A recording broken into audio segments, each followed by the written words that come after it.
Paul Harris for CGS. Today I'm joined by Joseph Hubert, President and CEO of Outcrop Gold, to talk about its Santa Ana silver project in Colombia.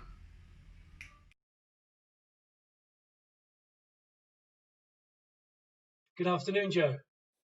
Hi, Paul. How are you? Good to see you. Very well, thank you. Likewise. Before we start, tell us a little bit about Outcrop Gold. Outcrop Gold emerged out of Miranda Gold. How did that come about, and why did that come about? In February 2019, maybe it was a little bit of a rebrand, but it was really people still thought of us as somewhat as a Nevada, Alaska, and Colombia company. So we thought it was a good time to do both a consolidation and a rename. And also it coincided with me becoming CEO of the company, and also kind of a turnover in the board and a turnover of management, and a little bit of a redirection that also included the possibility of drilling some of our flagship projects like Santa Ana. Even though we're remaining by and large a prospect generator, we will drill things that we can add considerable value to with a fair amount of with some focused drilling. That's quite a bit of a departure from the business model under Miranda Gold, which was very much a project generator and not really wanting to spend your own money on drilling, spending partners' money on drilling, but not your own. So tell us a little bit about Santa Ana, how you came to acquire the project, and why you're actually drilling the project yourselves. Well, we were deliberately looking for a place that was a little bit easier to work than some of the areas we have in Nariño or Cauca. And we also, we're going through a little bit of a slow spot on our joint ventures. Didn't have Newmont. We had lost in Lira, just below Barutica, and we wanted one property that we could have continual work being done on while we were still trying to assemble a joint venture portfolio. We still have 6 other properties that we fully intend to joint venture. We're in discussions with joint venture on some of them currently. But Santa Ana itself, we won't mind that. At some point, there's a joint venture in its future, or another disposition, or a sale or something. But we just wanted to have a continual opportunity to build value for our shareholders, irrespective of having a full slate of joint ventures or not. Okay, you put out some drill results recently and contain very, very high grades of silver. What's the drill plan, and where do you hope to get to this year through that? We did a small phase 1, which was to define what we call the upper levels of our La Ivana discovery. We are that first small phase of 1,300 meters and another about 1,200 meters is going to go into defining the La Ivana mineralized chute in order to build a good predictive vein model and chute model within the vein. And when we finish that in the next few weeks, then we're developing targets. We have a plan of almost 5,000 soils, trench, and crosscut samples, and we'll be successively moving through 9 target areas that we've identified so far. And that will this whole second phase will be 13,000 meters. And we'll do that from currently, we started drilling on May 7th or 8th, I believe. And we will drill almost continually with one rig through March of 2021.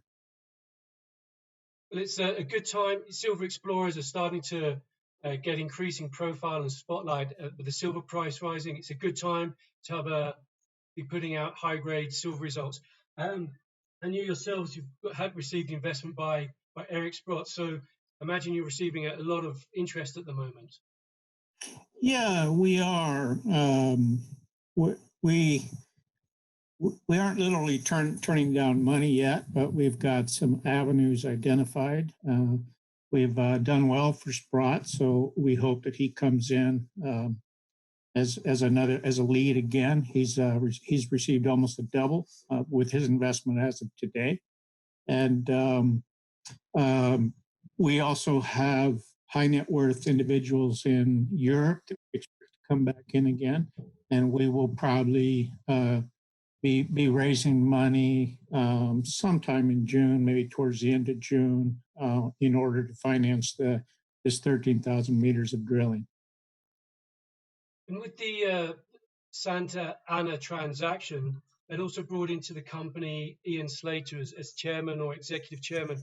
So I imagine that adds to your sort of capital markets reach as well. Yeah, it really does. I mean, Ian's well known. Ian's well liked. Ian is still seen as a good talent to invest in Colombia and elsewhere.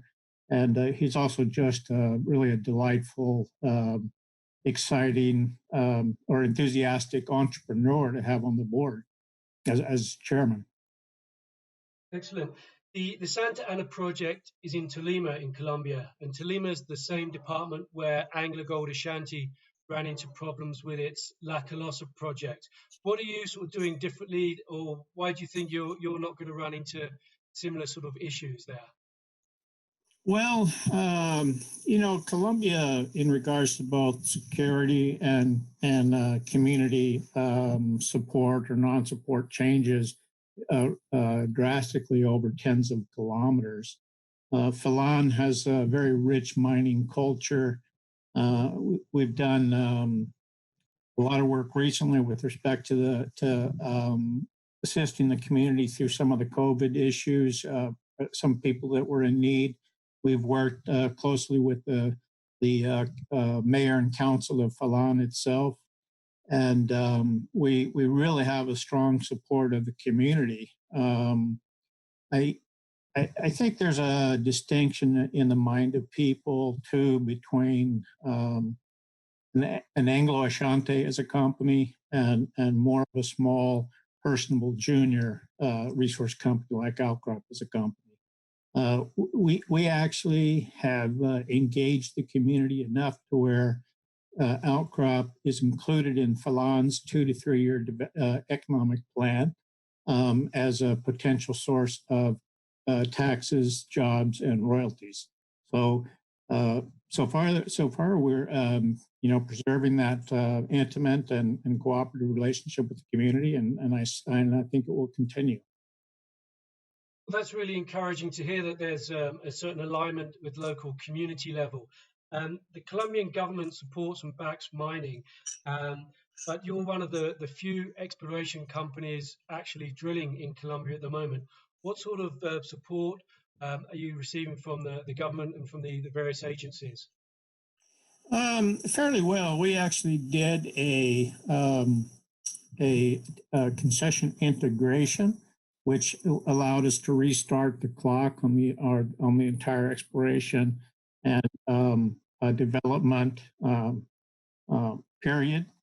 And also, it was a very streamlined, efficient means of permitting. I think our drill permitting from start to finish was less than a month. And now we just do iterations of that permit to increase, and we haven't had any problems with respect to drill permits. I think the one thing that a National Agency of Mining could do better would be to streamline the application to title process, of course, because we do have some applications adjoining Santa Ana that we would like to be actively exploring on. Okay, finally, Joe, you've been working in Colombia for a number of years now, as Miranda Gold has been in Colombia for a number of years. So has your success with the agencies been because of the experience you've accumulated over the years, or is it because you've seen the agency sort of improving, getting more technical ability, things of that nature? I think it's really the time invested. We try to have regular meetings with different people within the A&M. We have constant communication with them, and I like I say, there's some the issues with conversion of applications to title could be done better, but they've actually provided us some real assistance on getting this integration of Santa Ana and another title done, and I think it's just a matter of time before the A&M streamlines their business, streamlines their organization enough to be more supportive of mining. Excellent. Well, that sounds very encouraging, Joe. Thank you very much for sharing with us today. Look forward to catching up with you at some point in the future. Well, it's a pleasure. So anytime.